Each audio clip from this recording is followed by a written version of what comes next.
Hello योगी, payroll पे छूटे हो, आजाद नहीं हुए, याद रखना।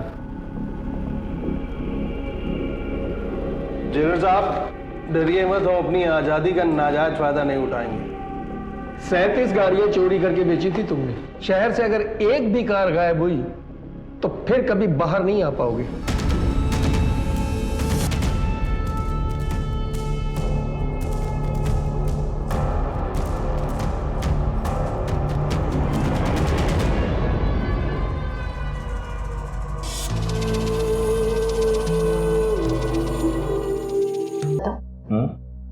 मेरे पति की राइड ना बिल्कुल डीजल इंजन की तरह है, लेकिन जब तुम्हारे साथ होती हूँ ना तो ऐसा लगता है जैसे जेट विमान में उड़ रही हूँ। जेट विमान। लेकिन क्या है कि हम ना सिर्फ इस सफर के साथ हैं और हमें भूलना नहीं चाहिए कि सफर बदलने से हम सफर नहीं बदलते। अच्छा, लेकिन अगर मंजिल बदल जाए तो रास्ते बदल जाते हैं, और अगर रास्ते बदल जाए तो हम सफर भी बदल जाते हैं।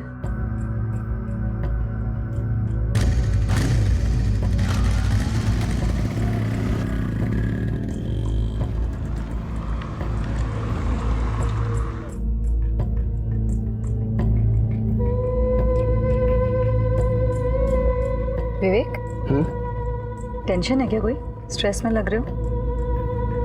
स्ट्रेस तो बहुत सारे होते हैं लाइफ में, लेकिन उस स्ट्रेस से बाहर निकलने का तरीका अगर गलत हो ना, लाइफ और स्ट्रेसफुल हो जाती है। सिर्फ 2 पल की खुशी के लिए इंसान कभी कभी जिंदगी भर की आफत पाल लेता है। इतने फिलोसॉफिकल क्यों हो रहे हो? साफ साफ बताओ ना, बात क्या है? आउच!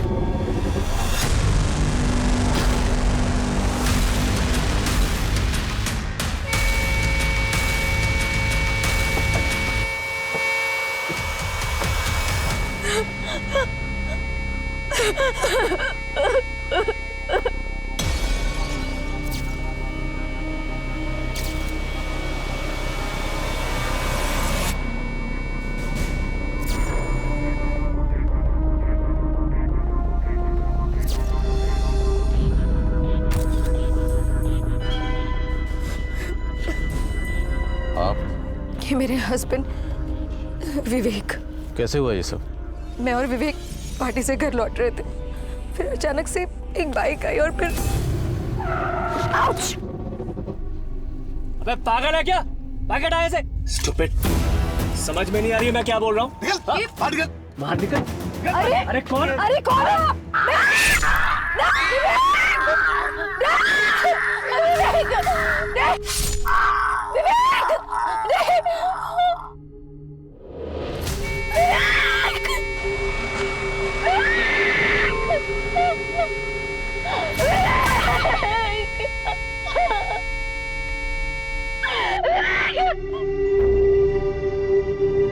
तो उन लोगों ने लूटपाट की कोई कोशिश नहीं की?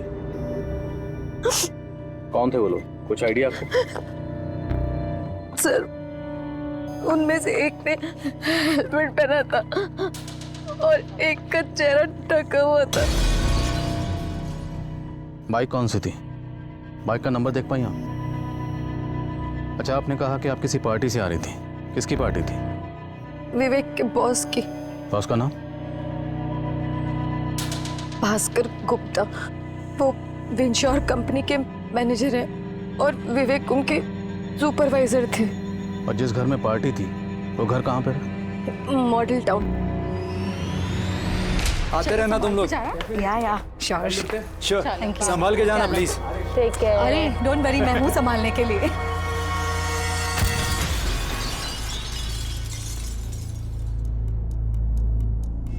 सर, गाड़ी में ये मोबाइल मिला है। ये फोन विवेक का लॉक है। इसका पासवर्ड क्या है? मुझे नहीं पता। Sir, 1 second. सर, यहाँ दूर दूर तक सीसीटीवी मिलने के कोई चांसेस नहीं है, और अगर विवेक अपने बॉस के घर से आ रहा था तो शायद वो बाइकर्स उसे वहीं से फॉलो कर रहे होंगे। और कातिलों ने लूटपाट करने की कोई कोशिश नहीं की और विवेक की बीवी को सही सलामत छोड़ दिए। कातिल विवेक का कत्ल करने के इरादे से आए थे ये तो लग रहा है, पर आई विटनेस को इस तरह जिंदा छोड़ देना अटपटा नहीं लग रहा। आई मीन, क्या कातिलों को जरा भी खौफ नहीं था कि विवेक की बीवी उन्हें पहचान सकती है या बाइक का नंबर नोट कर सकती है?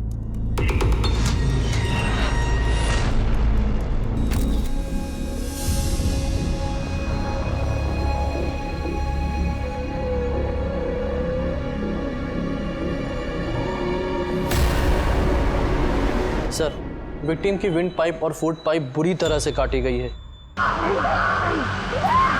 चाकू इतनी सफाई से चलाया गया कि विक्टिम की ऑन द स्पॉट डेथ हो गई होगी।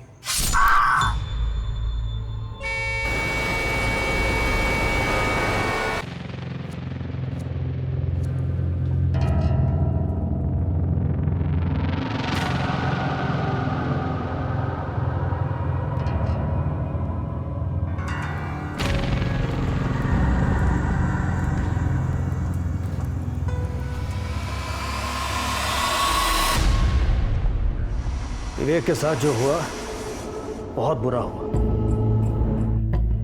लेकिन काम किसी के लिए नहीं रुकता। तपन, विवेक के सारे क्लाइंट्स अब तुम संभालोगे।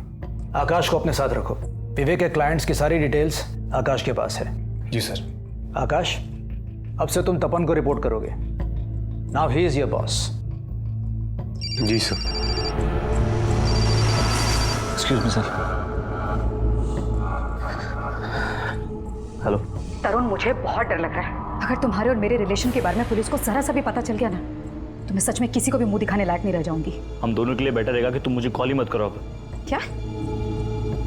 तरुण, मेरी बात सुनो पहले। हाँ तरुण,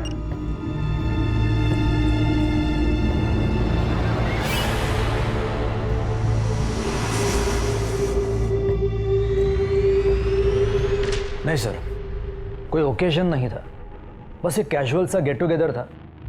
तो विवेक और उसकी वाइफ डिनर पे आ गए थे। विवेक की मौत से किसको फायदा हुआ होगा?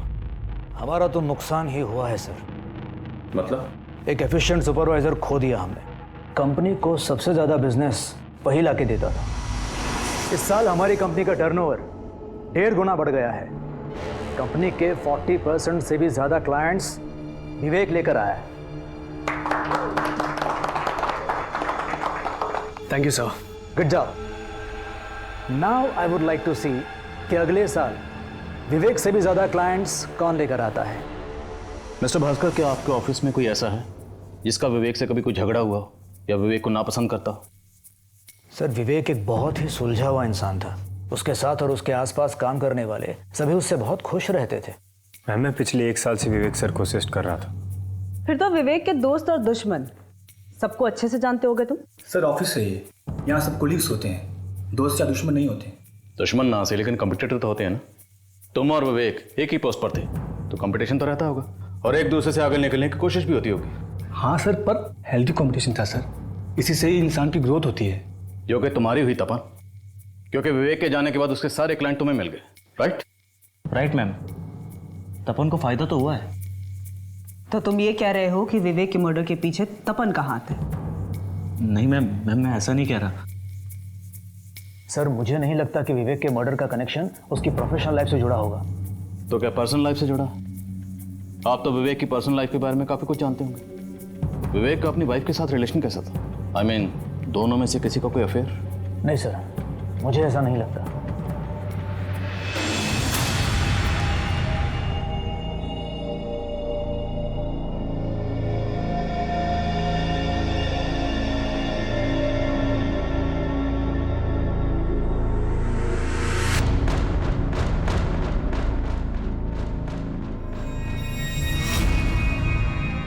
ना चाहते हुए भी तुम्हारे पास खींचा चला आता हूँ।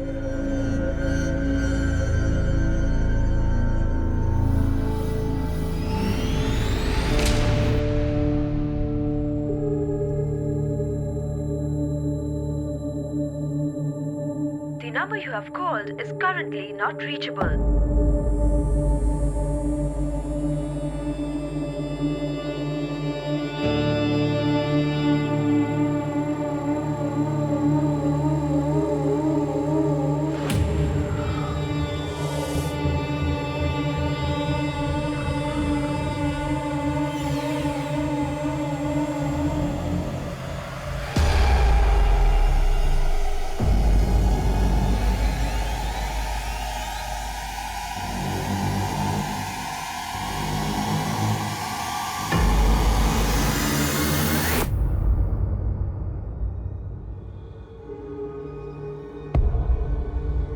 देखो, हर जगह के कुछ राज होते हैं, चाहे वो घर हो या कंपनी। वो राज खुल जाए तो नुकसान सबका हो सकता है।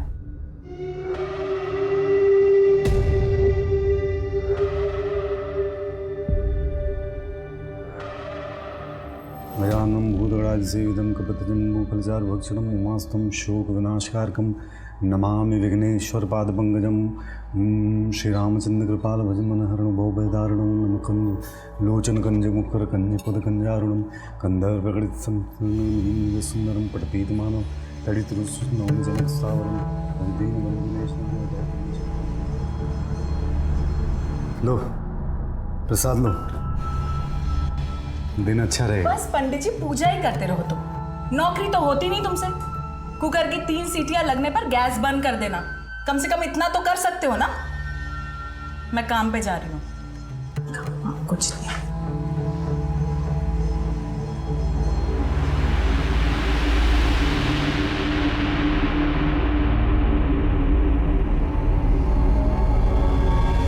तो मैंने भास्कर के घर से लेकर क्राइम सीन तक जितने भी सीसीटीवी फुटेज है सभी को खंगाले। बंजारा क्रॉसिंग के पास लगे सीसीटीवी फुटेज में एक बाइक स्पॉट हुई है। ये विवेक की कार है और ये वो बाइक है जो इसे फॉलो कर रही है। वैसे यही फुटेज मैंने विवेक की वाइफ श्वेता को भी दिखाई। ये देखिए श्वेता। हाँ मैम, यही थी वो बाइक और ये दोनों वही हैं।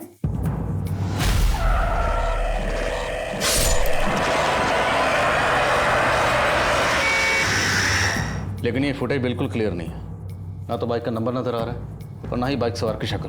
लेकिन फिर भी सर श्वेता काफी दावे के साथ कह रही है कि यही वो किलर है। और सब विवेक का फोन अनलॉक हो गया है, मैंने चेक भी किया है। विवेक एक प्रथा नाम की औरत के साथ काफी टच में था। दोनों के बीच में ओपन मैसेजिंग होती थी और सब मैसेज को पढ़ के लग रहा है कि इन दोनों के बीच में अफेयर था। कौन है ये प्रथा? सब विवेक की कलीग तरुण की वाइफ है। मैसेजिंग प्रोफाइल पे तरुण के साथ प्रथा की फोटो भी है। इस लिहाज से तो तरुण और विवेक की बीवी श्वेता, इन दोनों का मोटिव स्ट्रांग लगता है। लेकिन सर हैरान करने वाली बात यह है कि विवेक की बीवी श्वेता और तरुण भी फोन पे काफी टच में थे।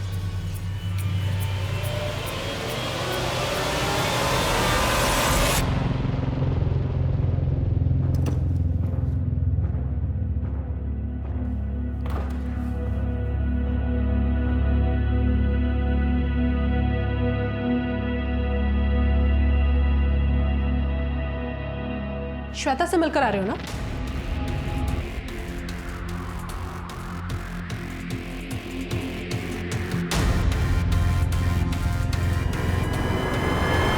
एक तरफ विवेक और तरुण की बीवी का अफेयर नजर आ रहा है और दूसरी तरफ विवेक की बीवी श्वेता और तरुण का आपस पे फोन पे टच में होना। ये खिचड़ी कुछ समझ में नहीं आ रही। और सर एक तरफ ये बाइकर।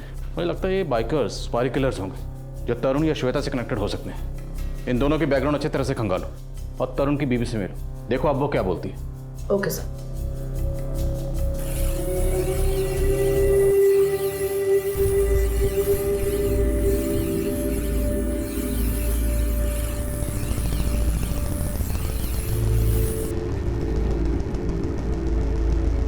ये क्या, थोड़ी और धार लगा, मक्खन की तरह कटना चाहिए मुर्गा।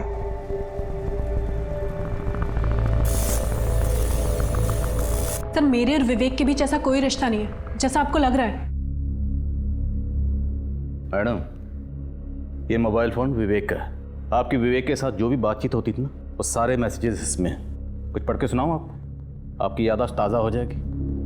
विवेक लिखता है, प्रथा तुम मैग्नेट हो, तुम्हें देखता हूं तो बस ऐसा लगता है कि तुम्हारे पास आ जाऊं। आगे आप लिखती हैं, ओ विवेक हमारी अगली मुलाकात कब होगी?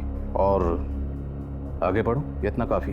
सर मैं एक शादीशुदा औरत हूँ, मैं अपने पति को कोई धोखा नहीं दे रही थी। तो क्या पति पत्नी दोनों ने मिलकर विवेक को ट्रैप किया था? सर ये कैसी बातें कर रहे हैं आप? हमारा विवेक के मर्डर से कुछ लेना देना नहीं है। लेना देना है या नहीं वो तो हम पता लगा लेंगे, लेकिन एक बात याद रखना, अगर मुझे पता चला कि आपको जानती थी और चुप रही तो बाद में बोलने का मौका नहीं मिलेगा। सर आपको जो करना है आप करिए, लेकिन मैंने कुछ नहीं किया।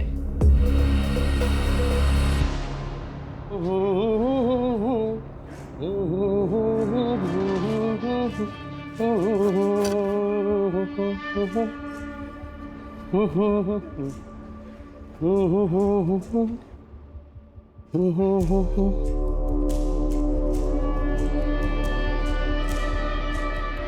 लो जी योगी भैया, आज जी भर के कर लो याशी। बताओ किसके साथ मनाओगे दिवाली? अक्कड़ बक्कड़ बम्बे बो 80 90 पूरे 100। जाओ आराम से, एकदम बढ़िया। योगी भैया सी यू लेटर। अबे लेटर पत्र आराम से आ गए। अरे बस तुमको बड़ी परेशानी हो रही है।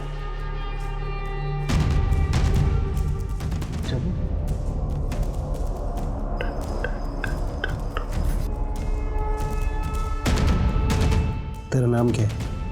चंदा। अरे नहीं, मैं जान देना। सुना, तुझे मेरा नाम पता है क्या? नाम भी पता, काम भी पता है। चोर है ना तू, गाड़ी चोर। अब तुझे क्या लगता है कि तेरा चोर नहीं पुलिस वाले आएंगे? हाँ, पुलिस वाले भी आते हैं इधर और मजे करके चले जाते हैं साले, और पैसे भी नहीं देते कमीने। कौन आया था पता ना? बात करने का अलग से चार्ज लगे। तू तो बड़ी लालची लड़की है। लेकिन लालची लड़कियां ना मुझे बेहद पसंद। तरुण, पुलिस ने तुम्हारी बीवी से पूछताछ की, उन्हें शक तो नहीं हो रहा है? सर उन्हें शक तो है, पर प्रधान ने कुछ बताया नहीं सर। लेकिन ये श्वेता,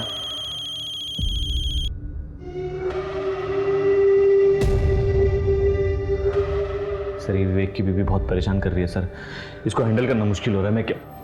तो हैंडल करो, हमारे राज पुलिस को मालूम नहीं पड़ने चाहिए।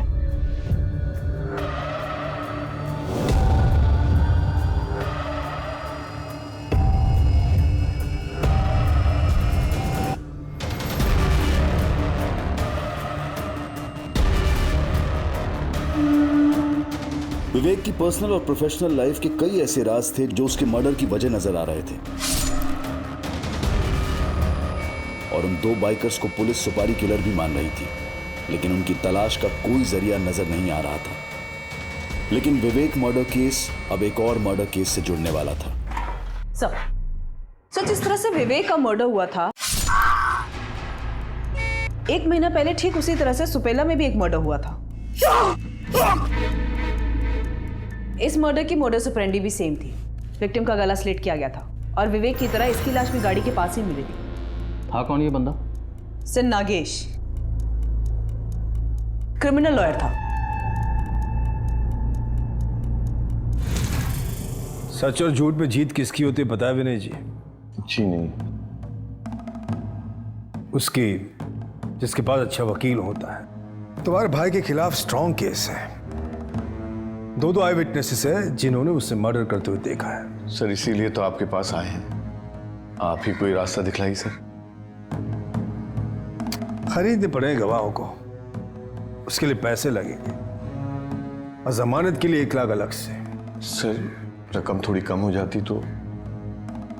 मोल भाव करना है तो सब्जी मंडी 2 गली छोड़ के। आप नाराज मत हो नागेश जी, पैसों का इंतजाम हो जाएगा। बस आप किसी भी तरह से मेरे भाई को छुड़वा दीजिए प्लीज। समझो बच गया, अब कल तक एडवांस भेज दीजिए। तो तुम्हें लगता है कि इस वकील नागेश और विवेक के मर्डर का आपस में कोई कनेक्शन हो सकता है? सर कम से कम कातिल तो सेम ही हो सकता है, या फिर 2 अलग अलग लोगों ने एक ही बंदे को सुपारी दी हो। तो फिर सुपेला पुलिस से पूछते हैं कि इस वकील नागेश के मर्डर की कहानी क्या है।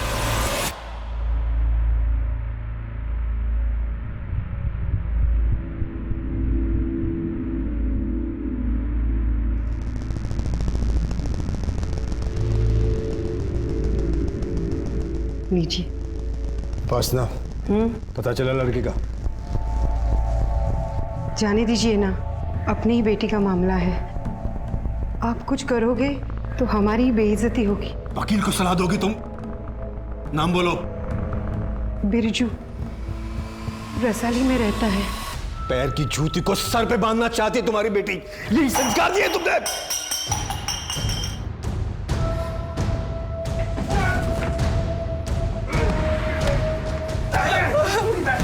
छोड़ दो मुझे। औकात दिखाएंगे तुझे तेरी। मेरी बेटी पे डोरे डालता है, तुझे जिंदगी भर जेल में सड़ाएंगे हम। पापा इसकी कोई गलती नहीं है, छोड़। गलती तुम दोनों की है। शादी करना चाहते हो तुम दोनों? ये तो सड़ेगा जिंदगी भर जेल में मर्डर केस में। तेरे बारे में सोच के रखा है मैंने। पापा इसको छोड़ दीजिए प्लीज। चुप कर तुम।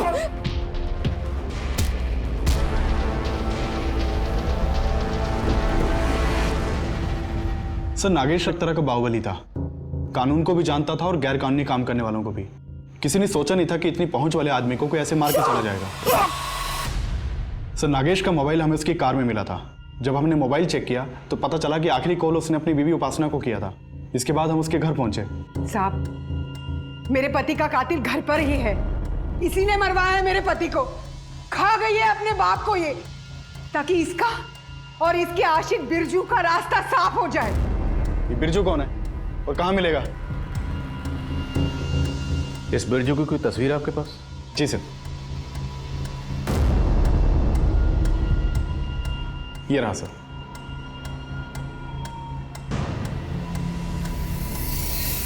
इस बिरजू के पास नागेश को मारने का मोटिव तो है, पर ये विवेक को क्यों मारेगा? इस बिरजू की कोई हिस्ट्री? नहीं सर, ऐसा तो कुछ नहीं है। फिर बिरजू का विवेक से क्या ताल्लुक हो सकता है? तरुण, तुम मुझसे इस तरह से पल्ला नहीं झाड़ सकते। तुम्हें अंदाजा नहीं है कि मेरी क्या हालत है इस समय। श्वेता, हम सिर्फ मजे के लिए मिलते थे। मैंने कोई ठेका नहीं ले रखा तुम्हारा। प्लीज मुझे फोन करना बंद करो। अच्छा, अब भाग रहे हो तुम? देखो तरुण, अगर मुझे इस तरह से अवॉइड करते रहे ना तो मैं तुम्हें फंसा दूंगी, समझे? तुम मुझे ब्लैकमेल कर रही हो? हाँ, कर रही हो ब्लैकमेल। हेलो हेलो,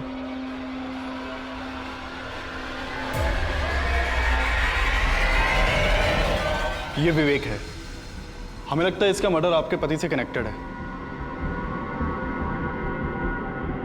क्या आप इनमें से किसी को जानते हैं?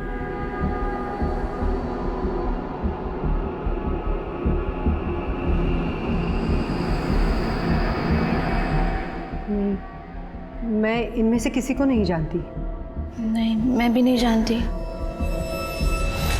आप इनमें से किसी को जानती हैं? नहीं, मैं इनमें से किसी को नहीं जानती। बस बस। अच्छा सुनो, स्कूल से पुष्प को लेते हुए जाना, ठीक है? और पूरे टाइम पूजा पाठ में मत लगे रहना। मुझे 2 फेशियल करने हैं, टाइम लगेगा, तो घर में जाके चावल चढ़ा देना, ठीक है? ठीक है। दीदी, इतना प्रेशर ठीक है?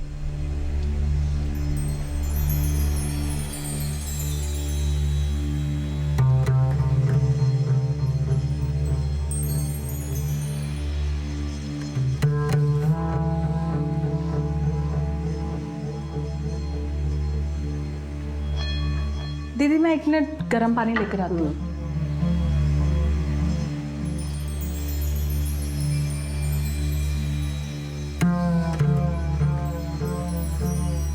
क्या देख रहा था? कुछ नहीं, बस ऐसे ही। नहीं, शर्माइए मत, बोलिए ना। अच्छी लगी मैं आपको?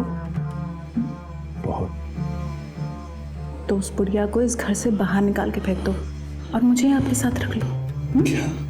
हाँ? क्या बोल रही हो तुम? हाँ? सही तो बोल रही हूँ। क्या हुआ? कुछ नहीं दीदी, साहब फिसल रहे थे, मैंने उन्हें संभाल लिया।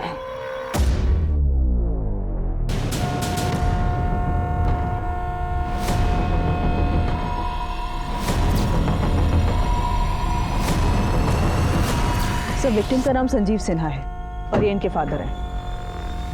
सर, इस केस में भी सेम पैटर्न मालूम होता है, विवेक और नागेश की तरह। ये देखिए, गला स्लिट किया गया है और सर यहाँ पास ही में इधर बाइक के टायर के निशान है। मतलब नागेश और विवेक की तरह इस संजीव का भी गला काटकर मर्डर किया गया है।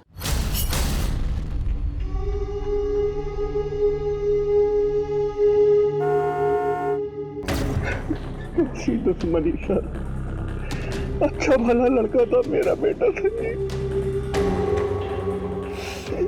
अभी अभी उसकी स्टील इंडस्ट्री में उसकी नौकरी लगी थी। Steel industry? जी sir.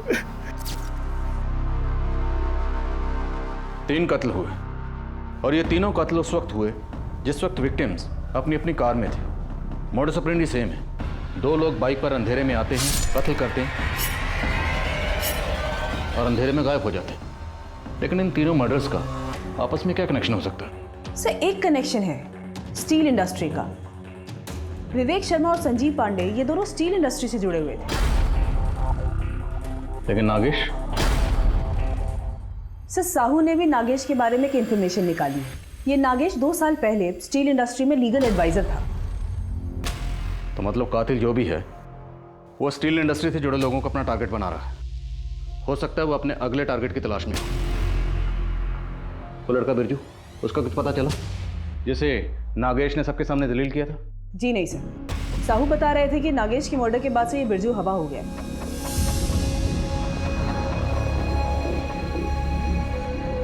Birju Nagesh murder case का प्राइम सस्पेक्ट था, लेकिन पुलिस नागेश, विवेक और संजीव के कातिल को एक ही मान रही थी। पर बिरजू का विवेक और संजीव से ना कोई कनेक्शन मिल रहा था और ना ही बिरजू खुद पुलिस के हाथ लग रहा था। स्टील सिटी में हुई इन 3 हत्याओं ने शहर का माहौल बिगाड़ दिया था और आनन फानन में पुलिस ने इलाके के सभी हिस्ट्री शीटर्स को उठाकर अंदर कर दिया।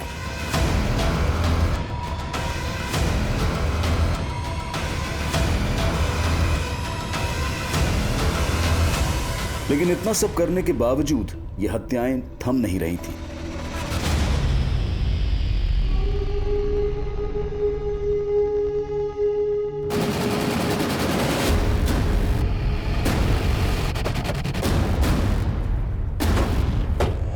सर इस आदमी का नाम देबाशीष है। यहाँ पास ही में एक छोटा सा ढाबा चलाता। इसके मर्डर की भी मोडस ऑपरेंडी सेम ही लग रही है।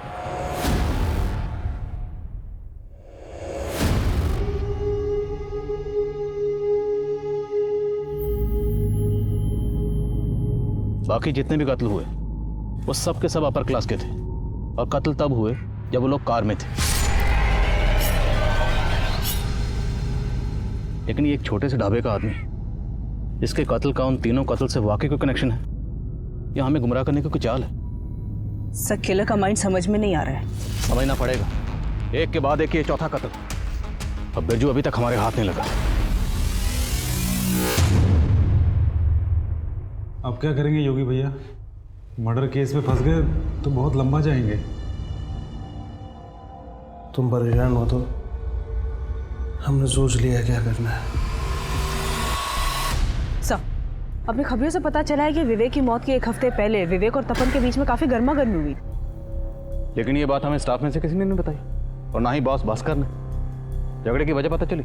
यस सर, ये विवेक की परफॉर्मेंस तपन की परफॉर्मेंस से ज्यादा बेस्ट थी। पिछले 2 साल से विवेक को best performer of the year का अवार्ड भी मिल रहा था। तो मतलब बेस्ट के जाने के बाद जो बचा वही बेस्ट? उठाओ इस तपन को। सर मेरा विवेक के मर्डर से कोई लेना देना नहीं है। देख सीधी तरह बोल दे, वरना उंगली नहीं पूरा हाथ टेढ़ा करूंगा। सर थी मुझे उससे जलन। सर बड़ी मुश्किल से मैं अपना टारगेट पूरा करता था सर। और विवेक सर हर बार टारगेट का डबल सेल करके कंपनी को देता था। हम दोनों सेम लेवल के थे सर, लेकिन सैलरी उसको ज़्यादा मिलती थी। इंसेंटिव सर वो भी उसको ज़्यादा मिलता था और ऑफिस से सभी लोगों की वाहवाही भी उसे मिलती थी। Thank you sir, good job. इसलिए सुपारी दे दी उसकी, हटा दिया उसको रास्ते से। सर मैंने उसको नहीं मरवाया है। अच्छा सर मैंने किसी को नहीं मरवाया है सर सुनिए सर, विवेक अपनी मौत का जिम्मेदार खुद है सर। कैसे? सर मैं अंडर परफॉर्म करता था विवेक से, लेकिन मैं उसकी तरह कलीग की बीवियों पर गंदी नजर नहीं डालता था सर। तरुण की बीवी की बात कर? नहीं सर, आकाश और उसकी बीवी की। आकाश सर विवेक का असिस्टेंट सर, उसके बारे में विवेक ने कुछ कहा था सर जिससे आकाश आगो बोला हो गया। जुबान संभाल के विवेक सर, मेरी बीवी को लेकर दोबारा ऐसी बात कही तो मुझसे बुरा कोई नहीं होगा। आकाश रिलैक्स, अगर तुम्हें पसंद नहीं आया तो मैं इस बारे में दोबारा बात नहीं करूंगा, लेकिन घर पर आराम से जाके सोचना। देख अगर ये कहानी तूने अभी भी पकाई है ना तो याद रखना, इसी कमरे में तुझे रोस्ट करूंगा। सर मैं झूठ नहीं बोल रहा हूं सर, आप चाहे तो आकाश से कंफर्म कर सकते हैं। सर क्यों लाए आप लोग मुझे यहाँ पर? टॉर्चर हो रहा हूं मैं यहाँ। तपन ने हमें सब बता दिया, अब झूठ बोलने का कोई फायदा नहीं। बोलो क्या हुआ था तुम्हारे और विवेक के बीच में? सेल्स की जॉब ना बहुत स्ट्रेसफुल होती है। ना क्लाइंट खुश रहता है, ना घर में बीवी खुश रहती है, सबको कंप्लेंट्स है। क्यों? जी सर, शादी के कुछ साल के बाद ऐसा तो आम है। Curse of routine. मुझे समझ में नहीं आता, जब इंसान रोज एक ही सब्जी खा खा के बोर हो जाता है तो एक ही पार्टनर से बोर कैसे नहीं हुआ है? लेकिन सर अब पार्टनर्स को थोड़ी ना सब्जी की तरह बदल सकते हैं। बदल सकते हैं, कभी कभी हम करते हैं। मैं, भास्कर सर, तरुण, हम लोग एक दूसरे के पार्टनर्स के साथ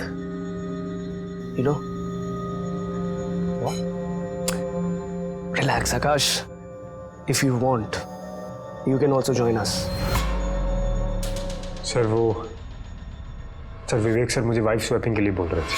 वाइफ स्वैपिंग? जी मैम।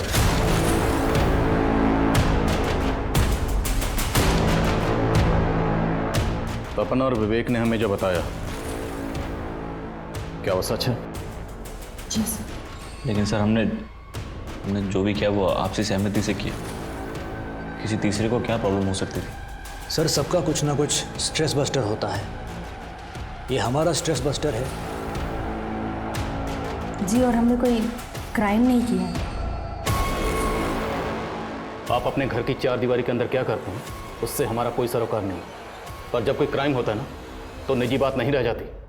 वाइफ स्वैपिंग, पत्नियों की अदला बदली, इज्जतदार और अमीर कहे जाने वाले लोगों के बीच मनोरंजन के नाम पर खेले जाने वाले इस खेल ने क्या इतना घातक रूप ले लिया था? क्या श्वेता और तरुण के बीच बढ़ रही नजदीकियां विवेक की मौत का कारण बनी थी, या फिर तपन और विवेक के बीच की दुश्मनी विवेक की मौत की जिम्मेदार थी, या फिर विवेक की हत्या के पीछे कोई और ही मकसद था जिसका कनेक्शन बाकी हत्याओं से था?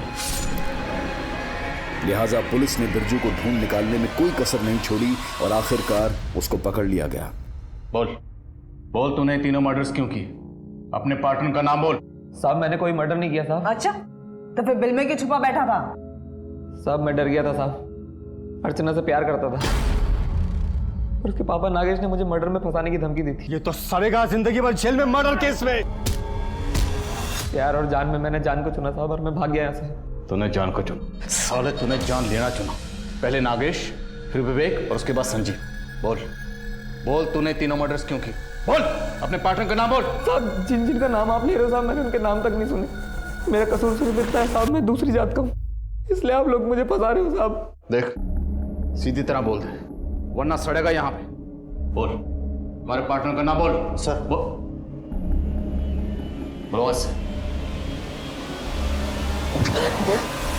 सर पेरोल पे जो 2 हिस्ट्री शीटर आए हैं, योगी और बल्लू, उन दोनों की हमने बहुत तुड़ाई की तो उन दोनों ने कुछ अलग ही इन्फॉर्मेशन दी है।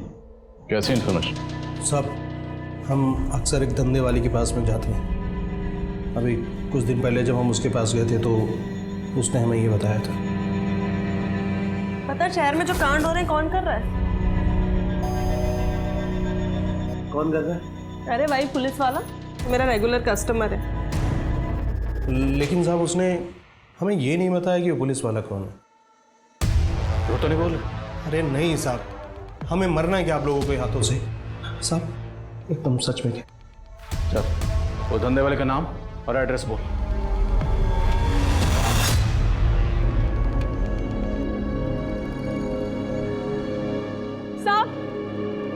साहब एक मिनट साहब, आपसे कुछ जरूरी बात करनी है।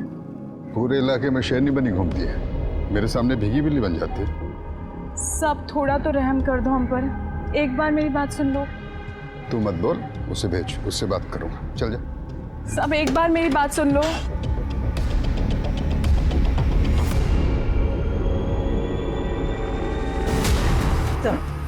चंदा का नंबर बंद है, उसका पिंप बता रहा है कि वो गोवा गई है, लेकिन उसे ये नहीं पता कि वो गोवा में कहाँ है। तो ये योगी और बल्लू हमें गोली तो नहीं दे रहे? हमें चंदा के जरिए किसी पुलिस वाले के चक्कर में उलझा रहे हैं? मुझे नहीं लगता सर, क्योंकि जब चौथा मर्डर हुआ था तो ये योगी और बल्लू हमारी कस्टडी में थे। अगर ये दोनों सच बोल रहे हैं तो फिर ये जानना जरूरी है कि वो कौन सा पुलिस वाला है जो ये सारे मर्डर कर रहा है। सर मसला ये है कि अगर ये सच है तो हमें एक पुलिस वाले पे एक्शन लेना होगा। कोई मसला नहीं, कानून की नज़र में सब बराबर है। चाहे वो पुलिस वाला हो या आम आदमी। लेकिन पहले ये कंफर्म करना जरूरी है कि इन सारे कत्ल के पीछे क्या वाकई कोई पुलिस वाला है। दास, अरे रुको रुको, चाबी दो हमको, गाड़ी हम लेके जाएंगे।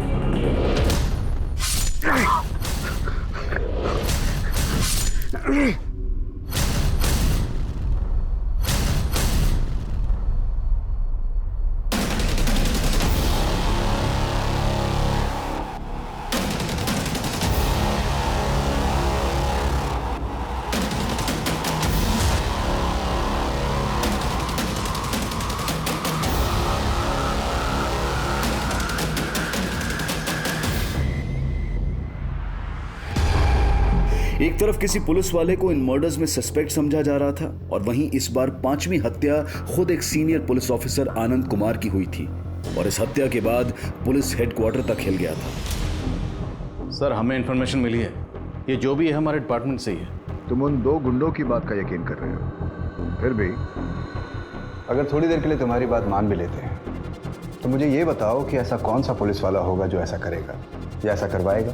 सर, अभी यकीन से कुछ भी कहना मुश्किल है, लेकिन जितने भी मर्डर्स हुए हैं उनके तार आपस में जुड़ नहीं रहे।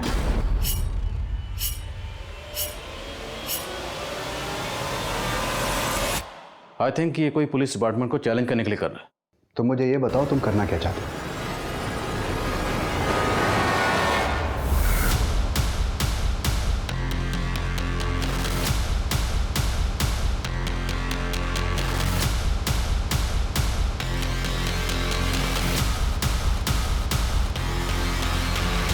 सर, मैंने 5 क्राइम सीन के डम डेटा निकाल कर स्टडी की। मेरे हाथ में एक नंबर लगा है जो इन 5 क्राइम सीन पे मौजूद था। किसका नंबर है?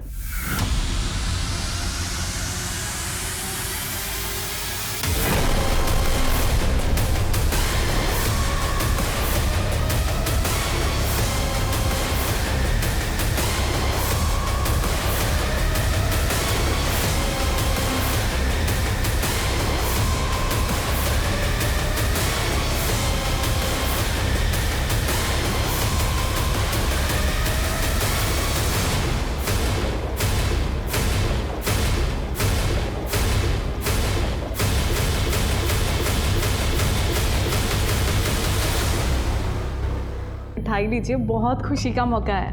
क्या बात है? मेरे पति की नौकरी दोबारा लग गई है। अच्छी बात है, बधाई हो। अरे साहब, आप लोग लीजिए, मिठाई लीजिए। क्या बात है, अपनी गिरफ्तारी की खुशी में मिठाई बांट रही हो तुम? मेरी गिरफ्तारी? ये क्या बोल रहे हैं आप? 44454768 ये नंबर तुम्हारा है? हाँ, ये नंबर तो मेरा है, पर मेरे पति इस्तेमाल करते हैं। पति इस्तेमाल करते? हाँ, मेरे पति मुकुंद कुमार जी। अरे मुकुंद, सस्पेंशन रद्द हो गया तुम्हारा? जी, वो आनंद सर के साथ हादसा होने के पहले उन्होंने मेरा सस्पेंशन रद्द कर दिया था।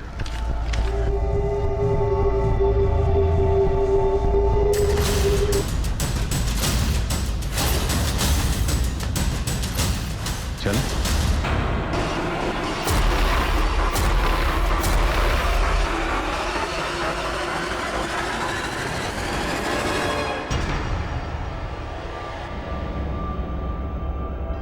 आप लोग गलत इल्जाम लगा रहे हो मुझे।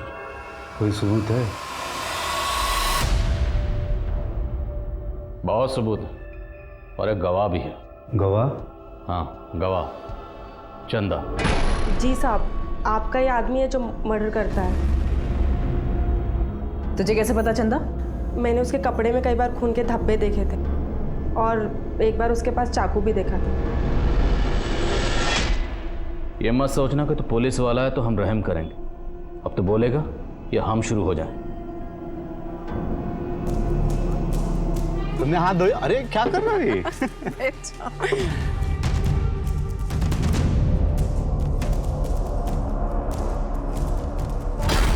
हे राम, ये क्या लाके रख दिया? ये मांसाहारी खाना? हमने तो शाकाहारी खाना मंगाया था ना। मैंने कितनी बार बोला आपसे किसी शाकाहारी होटल में लेके चलो। देवाशीष ने मांस हमारी टेबल पर रखकर हमारा धर्म भ्रष्ट करने की कोशिश की थी, इसलिए हमने उसे मौत की नींद सुला दिया। पागल हो गया? पागल हो गए तुम? हाँ? कैसी बाइक चलाता है? सब आप अरे और तूने अपने सीनियर आनंद कुमार को क्यों मारा था? उन्होंने तो तुम्हारी सस्पेंशन रद्द की थी। कमीना था वो, उसी की वजह से तो ये सारे कांड हुए।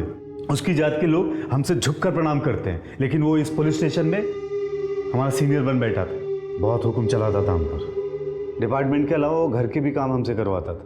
उसके टॉर्चर से तंग आकर हमने उसे वहां पहुंचा दिया जहां पर वो रहने के लायक है। तेरा एक दिन बाइक से मैं अपनी पत्नी राधिका के साथ जा रहा था, एक कार वाले ने ठोक दिया। गलती उसकी थी, चोट हमें लगी थी, लेकिन वो हम पर रौब झाड़ रहा था। उसकी पहुंच बहुत ऊपर तक थी। उसने डिपार्टमेंट में हमारी शिकायत कर दी और मेरे डिपार्टमेंट ने क्या किया, बिना सच जाने सोचे समझे मुझे ही सस्पेंड कर दिया। और तेरा साथी कौन था? तेरा पार्टनर कौन था? हमारे दूर का रिश्तेदार है, ब्रजेश। वो भी हमारी तरह जात की वजह से बहुत परेशान हुआ है, इसलिए वो हमारा साथ दे रहा था। उसे यकीन था कि हम कभी पकड़े नहीं जाएंगे। अपनी जाति या धर्म के प्रति लगाव रखना कोई गलत बात नहीं है, लेकिन जब इंसान दूसरी जाति के लोगों के प्रति नफरत और द्वेष पालने लगता है तो वो किसी भी सभ्य समाज के लिए हानिकारक है। मुकुंद ने सिर्फ 5 लोगों की हत्या नहीं की थी। जब एक आदमी मरता है तो उसका असर उसके पूरे परिवार पर पड़ता है। मुकुंद के अपराध ने उन 5 पीड़ितों की पत्नियों की जिंदगी को तबाह कर दिया था, और सबसे बड़ी चोट तो मुकुंद ने अपनी पत्नी राधिका को पहुंचाई थी। राधिका को अब तक यकीन ही नहीं हो पा रहा है कि उसके पति ने 5 लोगों की हत्या की है। आज राधिका की जिंदगी मानो एक मझधार में आकर खड़ी है। एक हत्यारे की पत्नी होने का दाग उस पर लगा है, और वो अच्छी तरह से जानती है कि उसकी और उसकी बच्ची की आने वाली जिंदगी पर इसका कितना गहरा असर होगा। अब मैं अनूप सोनी आपसे विदा लेता हूं। फिर मुलाकात होगी क्राइम पेट्रोल सतर्क के ब्लैक हेडलाइंस अध्याय में एक और नए केस के साथ। और याद रखें, क्राइम और आपके बीच में सिर्फ इतना फर्क है कि आप कितने सतर्क हैं। सतर्क रहें, सुरक्षित रहें। जय हिंद।